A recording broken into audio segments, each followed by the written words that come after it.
Assalamualaikum warahmatullahi wabarakatuh. Salam satu Malaysia, salam Malaysia Madani. Kita ke udara pada tengah hari ini untuk membicarakan isu-isu semasa. Dan petang ini menjelang Aidilfitri, kita mendoakan semoga kerajaan dapat mempertimbangkan. 2 hari lepas kita rasa gembira kerana Yang Amat Berhormat Perdana Menteri telah pun mengeluarkan kenyataan bahawa kerajaan mungkin akan mempertimbangkan. Keputusan belum ada lagi tuan-tuan. Cuma kita merayu supaya Yang Amat Berhormat Perdana Menteri, Timbalan dan juga Menteri-Menteri Kabinet dapat setidak-tidaknya, walaupun kita tahu bahawa RM2,000 telah pun diberikan bulan lepas, kan? Namun macam biasalah saudara, kita tahu sahabat-sahabat kita, penjawat-penjawat awam banyak yang telah pun berbelanja besar untuk menghantar anak ke sekolah, masuk asrama, balik, beli uniform sekolah, bayar yuran, PIBG dan sebagainya. Sudah pastilah duit RM2,000 termasuklah bantuan yang diberikan kepada mereka-mereka yang telah pencen. Mungkin banyak dah habis, kan? Jadi kita haraplah korang-korang pun adalah sedikit bonus. Tidak-tidaknya untuk yang grade 56 ke bawah ni dapat RM500 pun alhamdulillah. Ini harapan yang dipinta oleh sahabat-sahabat penjawat-penjawat awam untuk kita suarakan kepada kerajaan. Jadi itu mukadimah kita pada petang ni. Bersama saya hari ini ada saudara Azlan, saudara Saiful Daniel, saudari Mimi, Elias Fatimah. Kita akan membicarakan isu-isu yang kita rasa perlu dibangkitkan dan diberikan pencerahan, insyaAllah. Okey, silakan. Okay, di media sosial ni hari ni kita nampak banyak pandangan yang baik ataupun buruk mengenai padu. Even PMX sendiri pun minta Rafizi memperjelaskan sikit pasal isu padu ni. Ya. Biasalah kat media sosial ni memang macam-macam. Kita kena faham bahawa mahu mengumpulkan dana, data sebanyak 30 lebih juta rakyat Malaysia ni, ianya perlukan mekanisme pelaksanaan yang sistematik dan mudah dipahami oleh semua orang. Komunikasi dan penerangan juga penting tuan-tuan, kerana kalau tak jelas sebelum pelaksanaan dibuat, nanti akan timbul banyak kekecewaan dan sudah pastilah penolakan itu akan berlaku. Kita kena buat jelajah ke seluruh pelosok tanah air, supaya akar umbi rakyat biasa ni faham apa sebenarnya tujuan kerajaan melaksanakan padu ni. Ramai warga MAS dan yang kelainan upaya OKU contohnya, mereka juga susah juga nak akses sistem ni kalau kita tidak bantu. Jadi perlu diperkemaskanlah dari segi mekanisme pelaksanaan ni. Saya tak lihat gagal, cuma perlu lebih masa untuk mencapai sekurang-kurangnya 80% kejayaan padu ni. Kita lihat apa perancangan seterusnya jika ianya bagus untuk rakyat, dan data ni kita jamin tidak ada sebarang kebocoran, salah guna macam dulu Main Sejahtera dan sebagainya, jadi isu besar. Saya yakin rakyat pun akan menyokong inisiatif kerajaan ni. Jadi yang paling penting tu ialah kita kena communicate, kita kena pastikan rakyat selesa dengan apa yang kita nak buat, rakyat rasa selamat dengan data-data yang diberikan. Dan memang kita tak nafikanlah bahawa ramai yang risau bila mereka submit isi borang padu ataupun isi secara online, maka mereka akan mendedahkan diri mereka kepada tuntutan lembaga hasil dalam negeri dan sebagainya. Yang ini yang menyebabkan ramai orang tarik handbrake. kita haraplah kerajaan dapat memperjelaskan sejelas-jelasnya, terutamanya golongan the B40, M40, yang bak kata orang tu mengharapkan bantuan STR dan sebagainya. Jangan pula mereka ni terlepas pandang daripada mendaftar padu ni sampai 30 Mac kan. Lagi beberapa hari saja, lagi 5 hari. So make sure lah yang betul-betul mengharapkan STR ni akan mengisi borang padu ni seberapa segera yang mungkin. Okey, soalan lain. Soalan kedua, okey. Pasal isu pindaan atau kewarganegaraan oleh Kementerian Dalam Negeri. Menteri kita dikecam hebat terutama oleh aktivis dan bekas ahli PKR sendiri. Apa pandangan tu? Dia sebenarnya ada 8 cadangan yang dibuat oleh KDN dalam mesyuarat kabinet.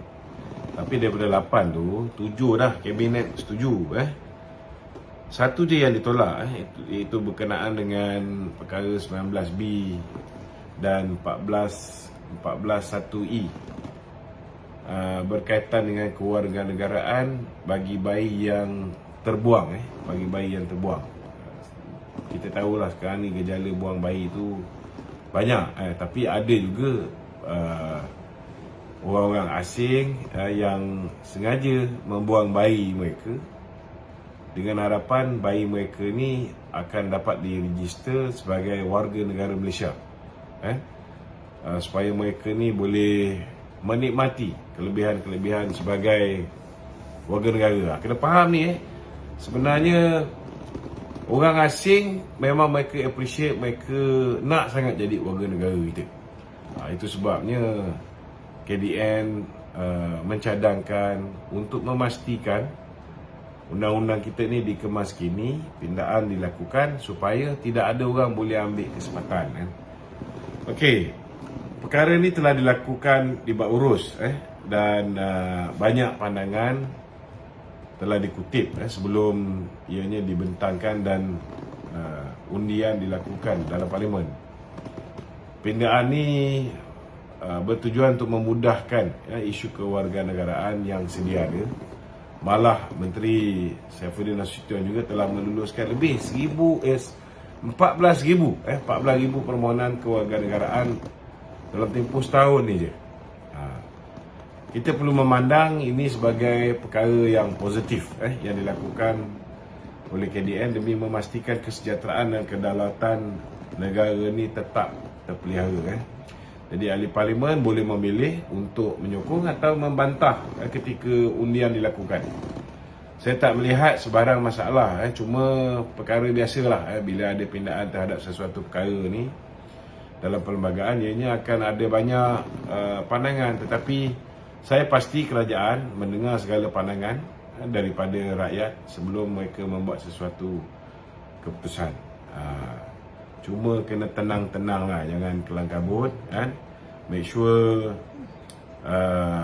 faham dulu apa yang nak dipinda. Make sure teliti dengan sedetailnya, barulah anda akan memberikan idea hujahan yang bernas sebelum membuat bantah. Jangan jadi macam pembangkang daripada longkang saja. Itu penting. Okey, soalan lain? Belum lagi. So, kita boleh ke soalan seterusnya. Okey. Iaitu okey. Hari ini kita dapat statement dari Esko Kelantan yang dia cakap isu air akan selesai dalam tempoh 3 tahun. Apa pendapat Datuk memandangkan kerajaan dah pump duit segitu banyak untuk bantu? Saya rasa kita dah tunggu kerajaan negeri Kelantan selesaikan masalah air ni berpuluh-puluh tahun dah. Dan PMX pun tahun lepas lagi dah bagi peruntukan yang cukup besar untuk negeri Kelantan. So saya tak faham lah kenapa mereka nak kena tunggu sampai 3 tahun baru nak menyelesaikan masalah air di Kelantan ni. So saya haraplah rakyat negeri Kelantan dapat menilai sama ada kerajaan negeri Kelantan ni serius ataupun tidak dalam usaha untuk menyelesaikan masalah air di Kelantan. Saya rasa rakyat negeri Kelantan tak boleh tunggu 3 tahun. Ini tak lama lagi orang balik raya. So orang balik raya, dalam keadaan orang balik raya ni sudah pastilah kalau tahun lepas kita lihat kebanyakan daripada orang Kelantan ni balik, mereka tak tidur rumah mak bapak mereka. Mereka balik tidur di hotel.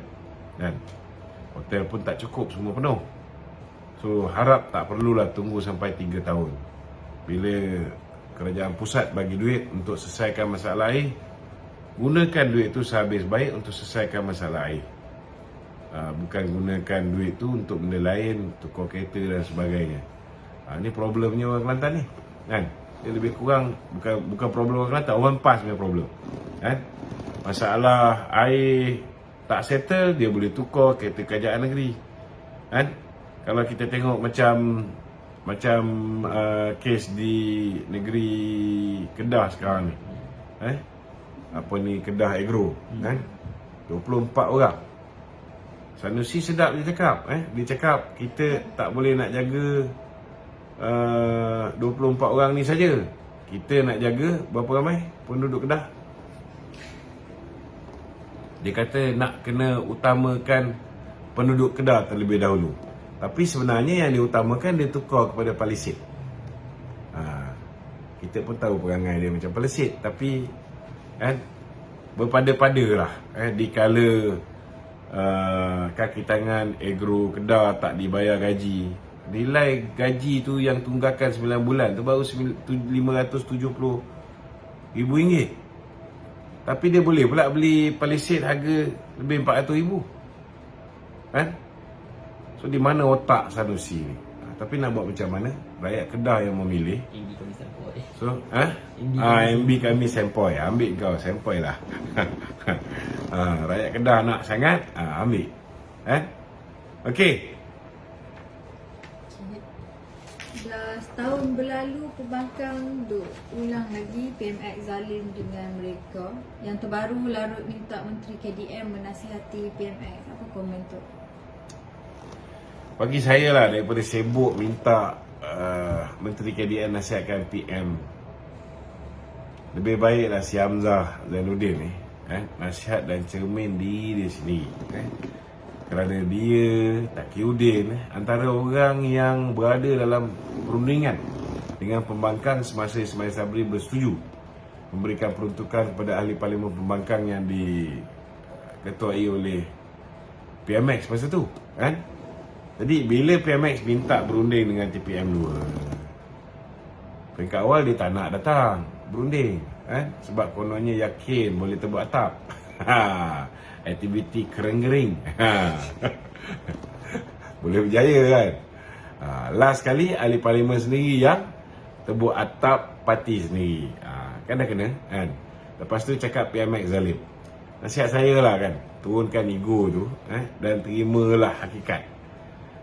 Itu hari dia dah pergi jumpa Hamzah, pergi jumpa Sanusi pun pergi juga, dengan TPM2 tu dah okey. Tapi janganlah buat fitnah.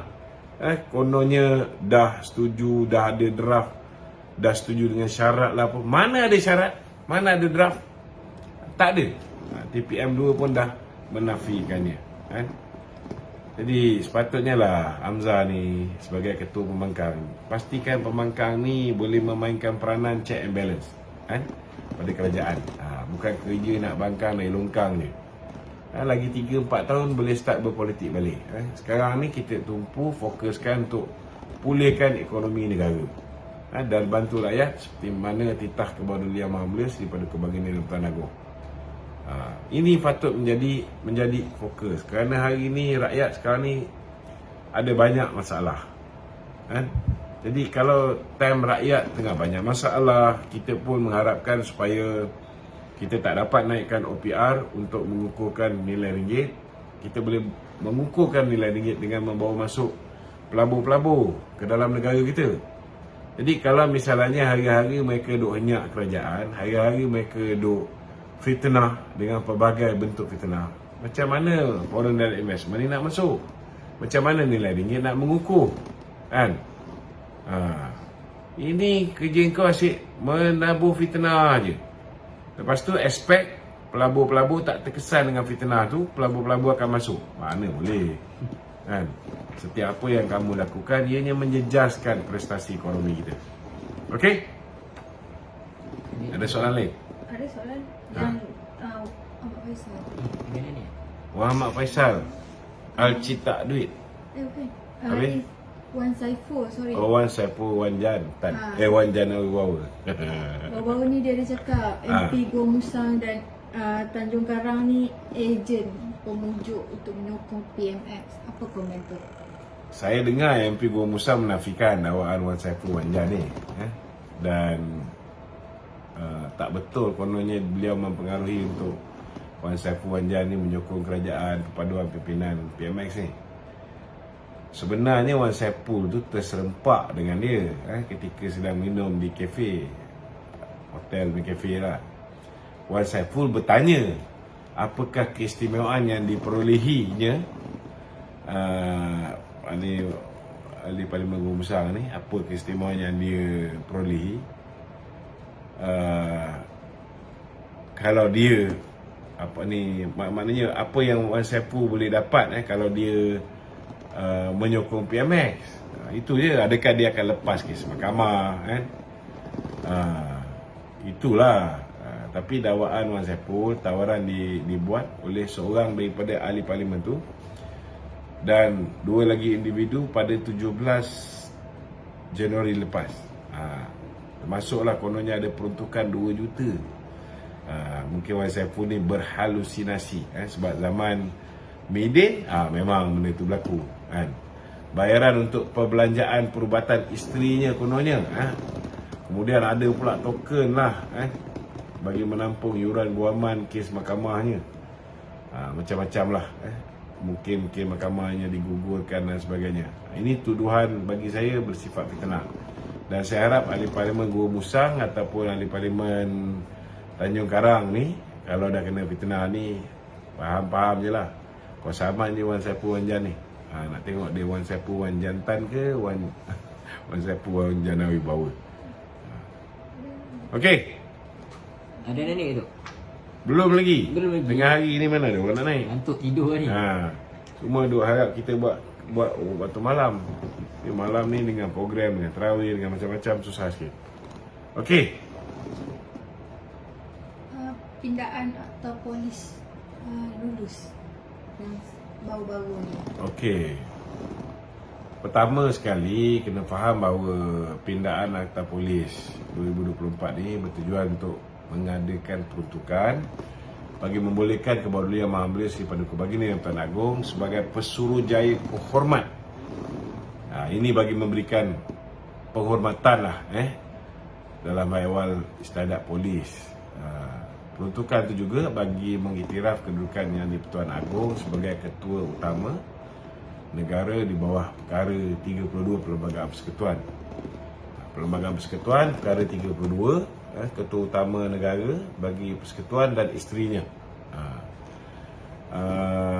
Pindaan ni mengiktiraf kuasa agung untuk melantik Ketua Polis Negara, Timbalan Ketua Polis Negara di bawah perkara 140 dalam kurungan 4. Dengan show yang masih lagi dibuat oleh Suruhanjaya Pasukan Polis SPP selepas mendapat pertimbangan ataupun nasihat daripada Perdana Menteri lah, of course.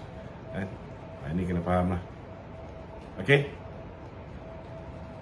Soalan seterusnya cakap pasal minggu lepas KDN ada buat kenyataan yang mereka bersedia untuk bekerjasama dengan Kementerian Komunikasi mengenai nak regulate Netflix. Kementerian Digital. Kementerian Digital. Digital ke komunikasi? Dia dah dua dah pecah ni. Komunikasi sebab komunikasi. Akta Komunikasi. Okey. KDN melalui Lembaga Penapisan Filem telah menyuarakan kesediaan KDN dalam bekerjasama dengan Kementerian Komunikasi ini untuk mempertimbangkan menetapkan garis panduan bagi mengekang filem yang berunsur LGBT dan yang bertentangan dengan norma masyarakat Malaysia lah. Technically Netflix ni boleh direview di bawah Akta Komunikasi dan Multimedia tahun 1998. Kerana ianya ada kaitan dengan internet, dengan alam maya semua sekali, kita masih boleh menggunakan Akta Komunikasi lah. So bagi saya, bila zaman berlalu, peredaran zaman tu berlaku, peruntukan undang-undang, akta mestilah diubah bersesuaian dengan kehendak zaman dan trend pada ketika ni. Hari ni orang semua tengok kat Netflix. Kalau dibiarkan Netflix ni mengeluarkan kena faham setiap apa yang diterbitkan di Netflix ni semua sekali, akhirnya ianya akan dibudayakan oleh rakyat Malaysia.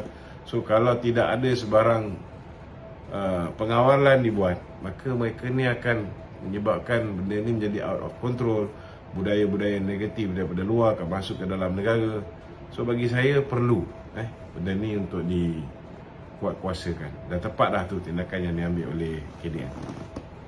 Okey, ada lagi soalan? Cik Daniel? Tak ada? Ada lagi? Mimi? Baru 20 minit. Subsidi Magnum dan Toto bola. Apa benda pula ni? Ini ingat zaman Mahathir Mohamad ke? Zaman Mahathir memanglah dia menang je terus diluluskan judi sukan. Okey, ada lagi? Hadirin di TikTok ada yang nak naik? 24 orang apa hal? 24 orang tidak dibayar gaji oleh kerajaan Sanusi. Tak ada duit katanya. Dia kata takkan nak jaga 24 orang, saya kena jaga satu kedah. Tapi untuk jaga kereta peribadi dia, kereta kerajaan, kereta menteri usaha, pakai palisade harga 400,000 boleh. Kalau misalnya 9 bulan gaji tu nilai dia 570 kan. Kalau misalnya dia bagi 2 pun kan, dia bayar separuh pun baru 285. Lebih kurang betul. 285.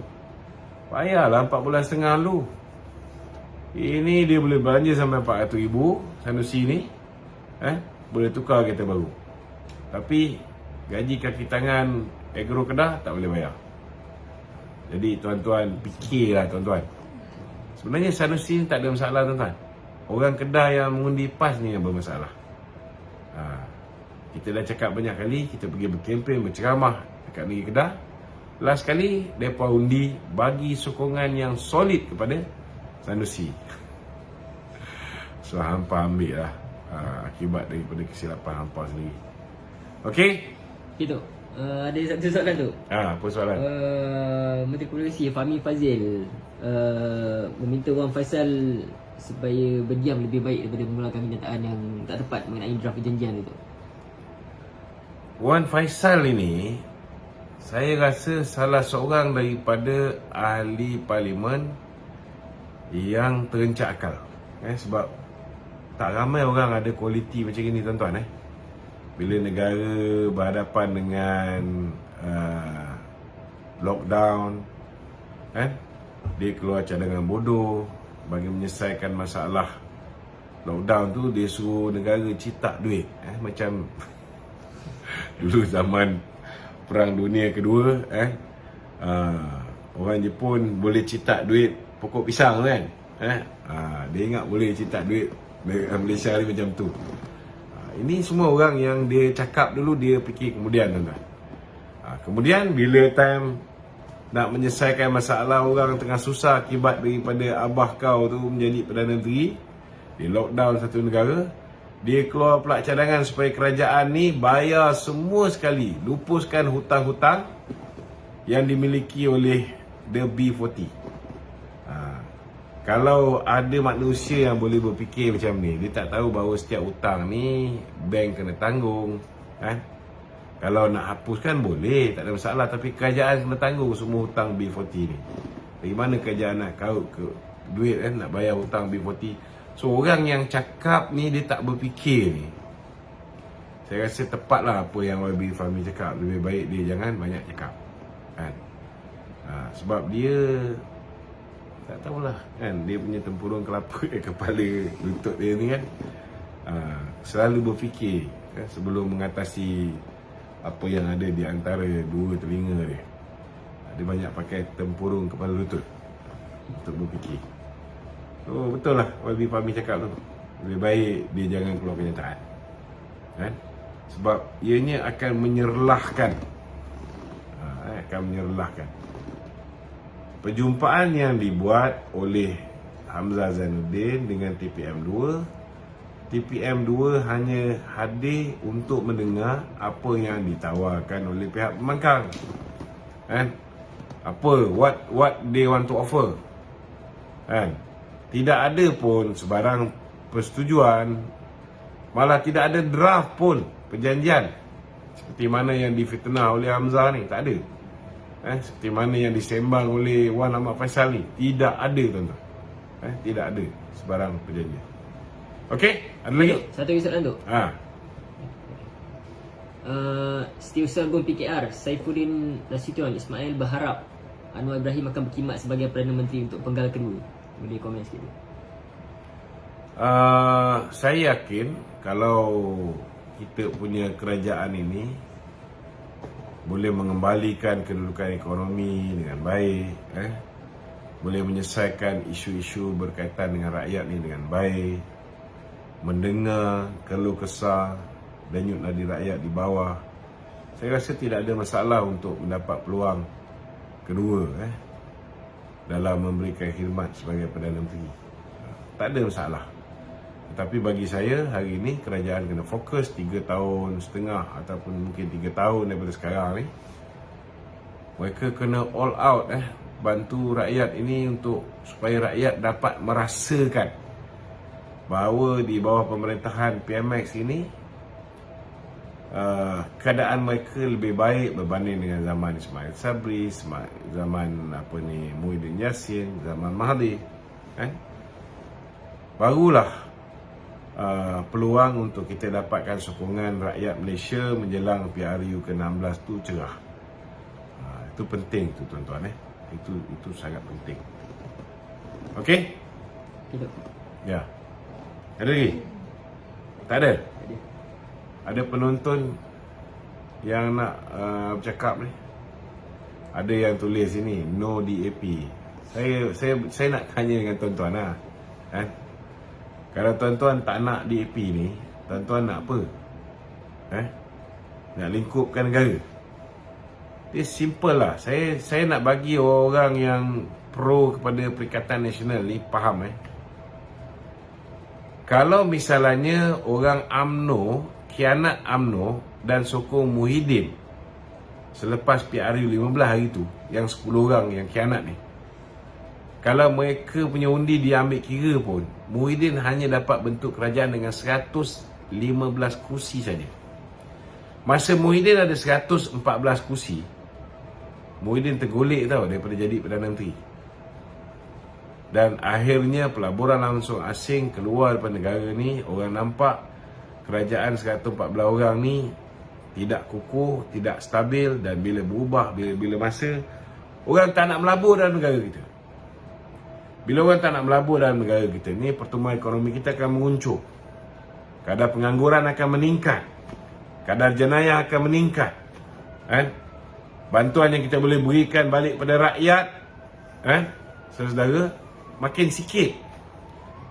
Dan bila politik tidak stabil, kerajaan tidak ada 2/3 majoriti, maka apa akan berlaku? Bila ada orang nak buat undi tak percaya je, di lockdown satu negara. Dulu ada alasan COVID selepas ni apa alasan yang Muhyiddin nak gunakan? Bila lockdown satu negara, orang tak boleh cari makan secara sempurna. Ada yang boleh kerja, ada yang tak boleh kerja. Bila orang yang boleh kerja, tapi separuh orang tak boleh bekerja, contohnya macam pemandu taksi, pemandu Grab, Dia orang boleh keluar kerja, tapi kalau ada separuh tak boleh kerja, maka orang yang patut dia bawa pergi kerja pun dia tak boleh bawa. Last sekali, orang yang boleh bekerja pun tak boleh kerja. Mereka tak boleh hidangkan makanan bawah tudung saji. Last sekali, semua mengharapkan duit KWSP. Dapat duit KWSP, sekejap buka, sekejap tutup. Mula-mula boleh guna untuk modal berniaga, lepas sekejap buka, sekejap tutup. Last sekali modal berniaga pun habis, kena pinjam along. Mula-mula boleh bayar along, tapi sekejap buka, sekejap tutup. Last sekali, along pun tak boleh bayar. Dah. Mereka akhirnya berhutang dengan along, lari daripada along. Yang mana tak boleh tahan kena kejar along, bunuh diri sebagai langkah penyelesaian. 143% peningkatan jumlah bunuh diri zaman Muhyiddin jadi Perdana Menteri. Jadi korang ni, betul lah kita nak orang Melayu merintah. Tapi saya nak beritahu, Datuk Seri Anwar tu bukan Melayu ke? Fadilah Yusof tu bukan Melayu ke? Zahid Hamidi tu bukan Melayu ke? Tu semua Melayu juga. Bezanya, mereka ni bukan Melayu pengkhianat macam PAS dan juga Bersatu. Itu je beza dia. Kita bukan tak pernah bagi peluang pada Muhyiddin. Kita dah bagi peluang pada Muhyiddin, bagi peluang pada Haji Hadi. Last kali dia bully kita, dia tikam kita, dia khianat kita, dia mainkan kita di Sabah. Dia tahan duit kita, dia sumbat pemimpin kita dalam penjara. Jangan lupa tu. Lepas tu dia berkompromi pula, dia kautim dengan orang-orang kita untuk sabotaj parti kita. Kerana takut kalau parti kita menang besar, kita boleh bentuk kajian secara bersendirian. Last kali parti kita melingkup tinggal hanya 30 kursi. Ni perbuatan-perbuatan puak PAS dengan Bersatu. Takkan kita bodoh nak bagi peluang untuk mereka perintah semula. Kalaupun kita setujulah dengan cadangan Bangang nak bekerjasama dengan PAS dengan Bersatu ni, tuan-tuan, 115 kursi. 115 kursi, pelabur lari yang akan merana paling teruk ialah orang Melayu, orang Bumiputera. Kerana Bumiputera 70% rakyat negara kita. Jadi kalau kita fikir Melayu, kita fikir di tangan Muhyiddin, di tangan Haji Hadi boleh menyelesaikan masalah Melayu, memang silap besar. Hari ini saya nak beritahu, BN dulu boleh perintah 61 tahun aman, damai, harmoni. Orang Melayu, India, Cina, Kadazan, Dusun, Lumbawang, Dayak, Iban, semua boleh cek makan. Sebab apa? Sebab dalam kerajaan Barisan Nasional ada sokongan orang Melayu, orang India, orang Cina, Kadazan, Dusun, semua. Hari ini kita tengok masyarakat nombor 1 terbesar Bumiputera, nombor 2 terbesar masyarakat Cina. Masyarakat Cina pilihan raya lepas, tuan-tuan, 97% bersama dengan Pakatan Harapan.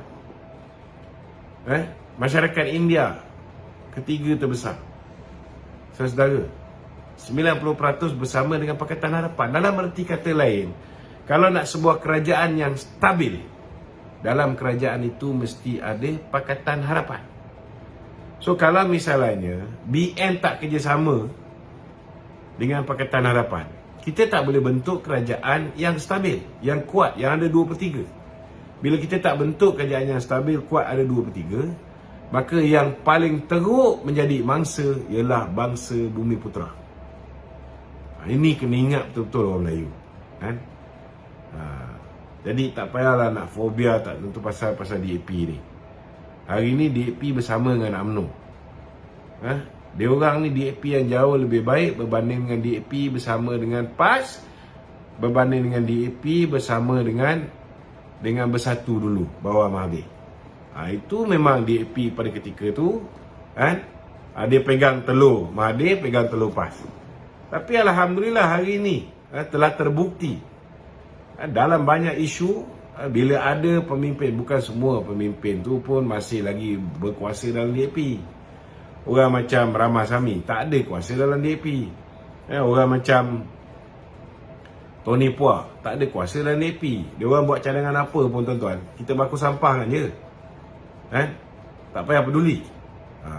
Tapi ada juga Menteri Kabinet buat cadangan, UMNO bantah. Ngah komen buat cadangan, UMNO bantah, tak jadi.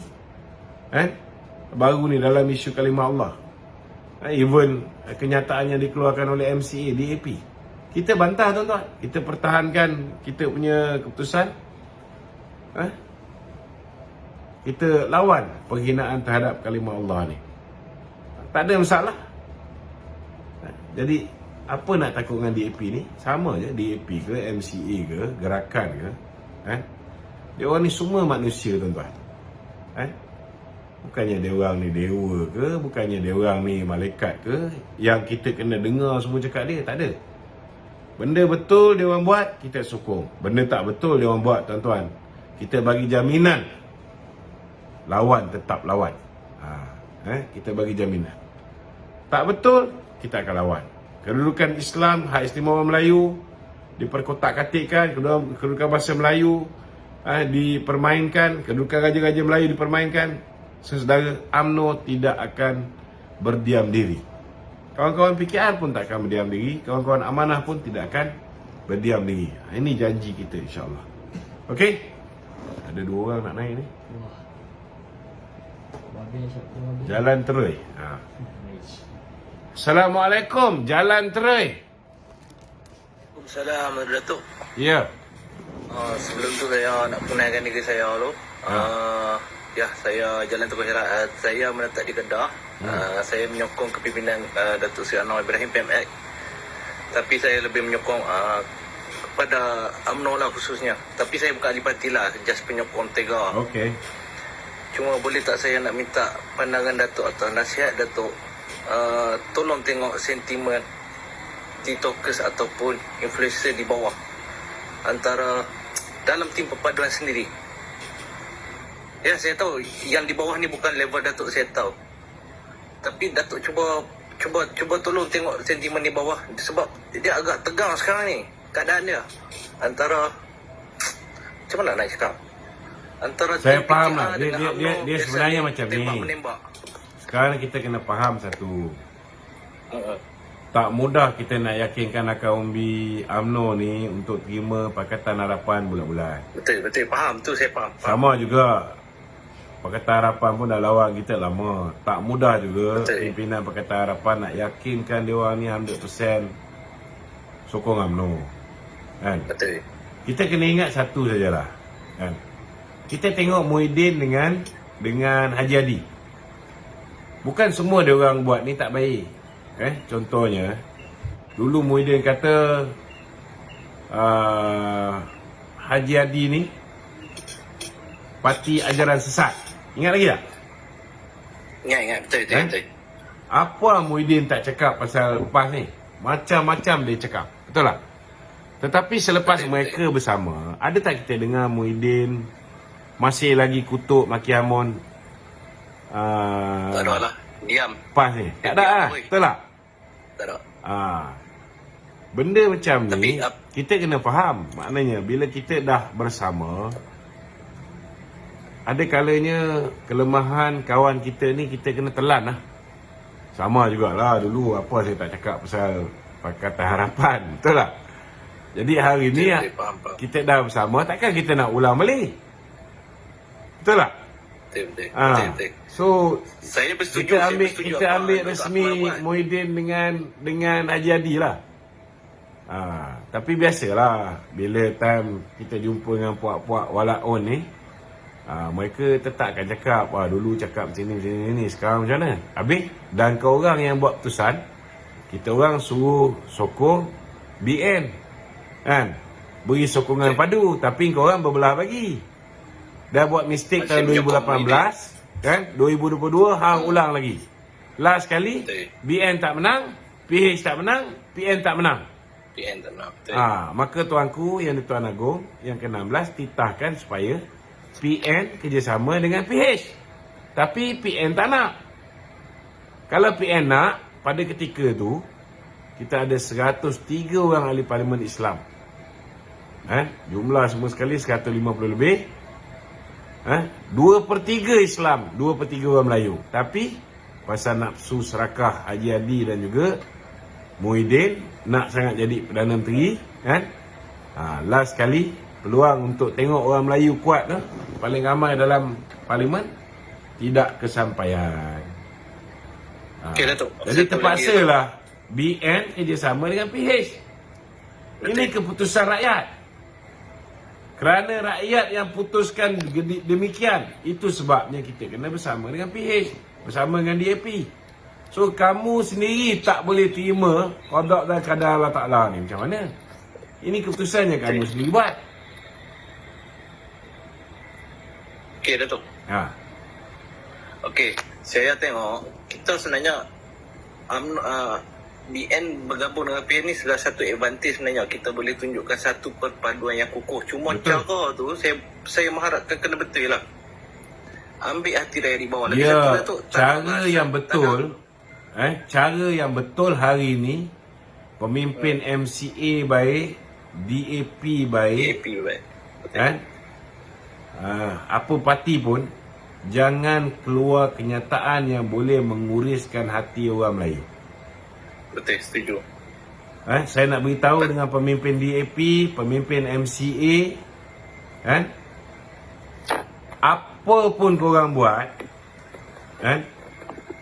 Walau sakit hati macam mana pun orang India, orang Cina terhadap kerajaan perpaduan ni, mereka ni hampir semua tidak akan mengundi Perikatan Nasional. Kan? Sebab dia orang tahu kalau undi Perikatan Nasional akan wujud kerajaan Bumiputera.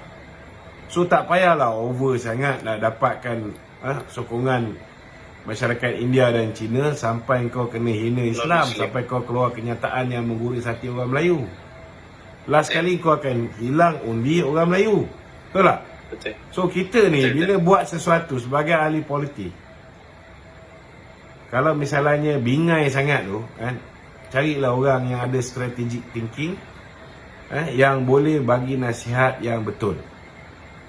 Supaya kita tak mengeluarkan kenyataan yang akhirnya menyebabkan orang makin jauh dengan kerajaan perpaduan, khususnya orang Melayu. We are lack of Malay support. So kita sekarang ni UMNO sedang berusaha untuk tarik orang Melayu untuk bantu kerajaan perpaduan ni, beri sokongan. Kita nak transfer sokongan yang dulu orang Melayu bagi kepada BN dapat dipindahkan kepada kerajaan perpaduan. Sokongan yang orang Melayu dah lari pada Perikatan Nasional dapat kita tarik semula kepada kerajaan perpaduan. So ini sepatutnya jadi fokus. Tapi janganlah keluar kenyataan yang menyebabkan yang dikejar tu tak dapat, yang dikendung akhirnya kececeran. Itu penting. Betul. Kalau Lagi semua satu, orang Datuk. jaga hati masing-masing kan, saya yakin orang akan tengok, okey lah DAP ni. Bila dia bersama dengan UMNO tak ada masalah pun macam dulu masa dia bersama dengan PAS dan juga Bersatu. Kan? Tak adalah sampai macam dekat negeri Perak dia sampai bagi 999 tahun tanah tol kepada orang Cina di Kampung Baru. Betul tak? Betul. Bila bangkitkan benda-benda macam nak buat Kampung Baru diiktiraf UNESCO sebagai tapak warisan, benda macam ni menyebabkan orang Melayu akan rasa macam kedudukan mereka ni tergugat dan sebagainya. Tapi kalau dia cakap kita nak buat Kampung Baru Melayu, Kampung Baru India, Kampung Baru Cina, semua kaum, setiap satu tu ada satu akan jadi tapak warisan UNESCO, tak adalah orang Melayu marah. Kan? Sebab ada elemen adil di situ. So benda ni kena bijaksana.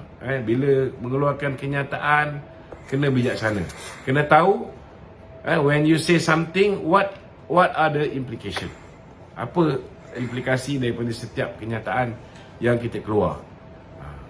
Kalau tak berapa cerdik bab ni, letak seorang penasihat untuk menjadi penasihat yang ada strategic thinking, penasihat yang ada daya takulan, penasihat yang ada kemampuan untuk anticipate setiap kenyataan yang keluar, apa dia punya implikasi. Barulah akhirnya masing-masing tahu apa yang dia patut cakap, apa yang dia patut diam. Ini time orang buat kenyataan salah, dia diam. Time orang buat kenyataan betul, dia bersuara. Tak bijak lah macam tu. Lagi satu Datuk, saya just nak tanya Datuk sebagai pengarah komunikasi kerajaan perpaduan, tak ada ke niat nak buat eratkan hubungan antara yang di bawah, bukan yang di pimpinan atasan. Maksudnya Datuk sebagai wakil buat program atau buat panggil semua tiktokers ke atau pemain media sosial di bawah yang kerajaan perpaduan ni, panggil untuk buat perjumpaan ke, buat makan-makan ke, untuk kita dapat antara sefaham antara satu sama lain. Bukan yang di atas Datuk, yang di bawah saja. Peringkat awal tu kita dah buat dah. Okey. Kita dah kumpul 800 orang penggiat media sosial. Tapi tahulah kawan-kawan penggiat media sosial, cyber trooper, mereka ni pun sebab semua tak dibayar dah tu. Mereka memang buat kerja sukarela selama hari ni. Betul. Tapi dah setahun lebih kita jadi kerajaan ni, takkan langsung tak ada token, tak ada apa kan. So bila dah 2-3 kali saya buat, kita masih lagi tak boleh nak usahakan sesuatu untuk bantu dia orang ni. Kita pun yalah, kalau kita buat lagi, last kali nanti orang tanya lagi, takkan dah setahun lebih tak dibantu kan. Tapi tak tahulah, pimpinan kita ni pun kadang-kadang dia tak nampak kepentingan media sosial ni. Saya doa semoga mereka ni nampak lah. Jangan, kalau boleh jangan sampai nanti menyesal di kemudian hari baru mereka nak sedar kan. Saya harap ada lagi 3 tahun ni, saya harap mereka ni cepatlah celik buka mata. Betul. Kalau mereka sebab ni cepat buka mata kan, kalau mereka start membantu kawan-kawan kita di media sosial. Sebab saya nak beritahu ni, kita punya tiktokers ni ramai dah lari pergi ke Perikatan Nasional. Sebab Perikatan Nasional ni dulu rompak kuat. Jadi kemampuan mereka untuk bayar tiktokers kita, nak bayar apa ni, budak-budak yang buat kerja untuk mereka ni, kemampuan mereka memang tinggi. Tapi saya rasa setahun 2 tahun lagi dia orang pun tak larat dah kan. Tapi yalah, memanglah selama hari ni geng-geng kita ni buat kerja sukarela. Tapi kalau kita dah perintah ni, takkanlah dia orang punya top up pun kita tak boleh nak tolong kan. Betul, itu maksud saya. Saya faham awak punya maksud tu. Itu sebabnya sebab saya dah malas nak kumpulkan orang lagi. Dia macam ni Datuk. Sebab saya tengok mungkin diorang anggap pimpinan atasan okey, maksudnya boleh berbincang, tak ada berbalah antara satu sama lain. So mereka anggap yang di bawah pun macam tu. Salah tu, bagi saya salah. Betul. Cukup salah. So pimpinan atasan kena tengok orang bawah. Sebab mereka tak ada gaji, mereka sukarela untuk pertahankan kerajaan perpaduan antara UMNO dan PH lah, terutama DP. Faham tak? So kita, diorang pandanglah orang bawah. So itulah macam mana tu? Tak ada nak buat perjumpaan ke yang di bawah ni? Kalau Datuk faham lah. Saya dah jawab kan. Dulu saya buat. Tapi ada janji-janji yang dibuat tapi tak ditunaikan. So kalau kita buat lagi, orang tanya kita nak jawab apa? Kan? Sehingga hari ni saya nak beritahu, kita belum ada sebarang peruntukan atau dana untuk membantu kawan-kawan cyber troopers ni. Itu yang saya stop buat sementara. Kerana saya tak nak lagi bagi harapan palsu pada diorang ni. Itu kena faham diorang ni kadang-kadang diorang ingat kita ni ada peruntukan tiap-tiap bulan dan sebagainya. Dia tak tahu yang kita ni setiap bulan pun nak kena cari. Kita pun ada staff dekat media perpaduan ni kan. Memang kita nak kena usaha. Benda ni bukan mudah lah. Cari duit kita kena jawab, kita kena buat. Lepas tu dalam masa yang sama isu pun berlambak, kita kena jawab kan. Tapi kadang-kadang bila semua benda diletak atas batu jembala ni kan. Saya faham Datuk, saya faham. Tapi Datuk, ya. Walaupun Datuk tak nak bagi token, kita tak marah token. Kita marahkan Datuk buat satu perjumpaan, kita bincang isu dalaman antara PH dan BN. Sebab banyak isu dalam yang tak boleh dicerita dekat luar. Saya faham you punya maksud tu, buat perjumpaan. Tapi setiap kali bila kita buat perjumpaan itu kan, topik yang paling paling apa ni menarik minat dan selalu dilontarkan ni ialah tentang bantuan kepada cyber troopers ni. Ini you kena faham kan. Itu yang menyebabkan kita pun slow down sikit lah nak buat pertemuan-pertemuan ni lagi. Unless bila mungkin ada kaedah-kaedah kita boleh bantu kawan-kawan kita ni, insyaAllah kita buat balik. Baik. Okey Datuk, terima kasih Datuk. Okey, sama. Soalan saya. Okey. Semoga Datuk terus beri penerangan kepada InsyaAllah, orang di bawah. insyaAllah. Dia orang di atas tak ada masalah. Orang di bawah ni. Tu je Yang urusan atas pun di bawah. masalah juga. Yang atas ni Atas ni saya tengok semua dah okey dah. Atas yang tak ada atas masalah. ni yang menyebabkan kita kat bawah ni pening. Kenyataan yang tak patut dibuat, dia orang buat. Kenyataan yang patut Yalah, dibuat, dia orang diam. Kan? Itu yang pening. Okey, terima kasih. Assalamualaikum. Waalaikumsalam. Ching Chong Ling.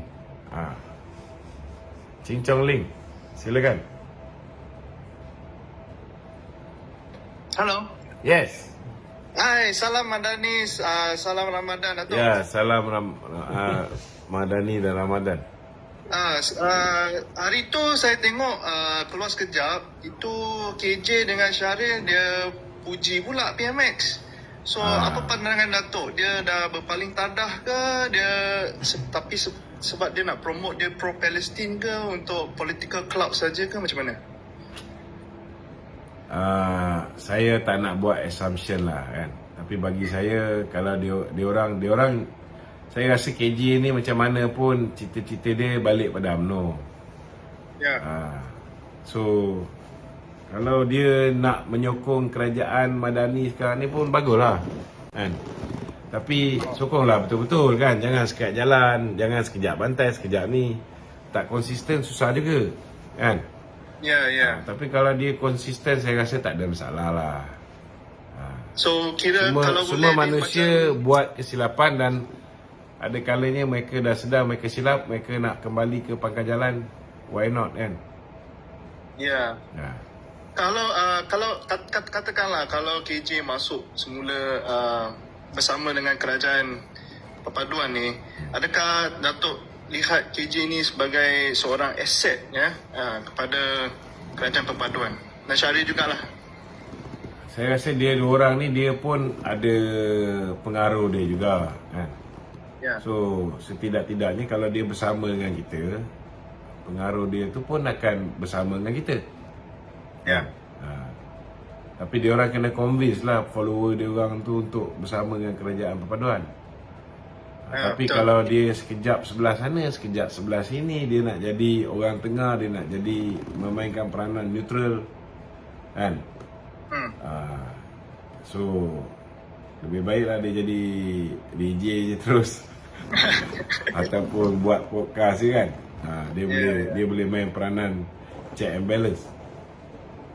Okey, itu sajalah Datuk ya. Okey. Selamat berpuasa. Okey, selamat berpuasa. Kita jumpa lagi lain kali. Bye bye. Alright. Rozhan Bahrum. Okey, Rozhan. Assalamualaikum, Rozhan.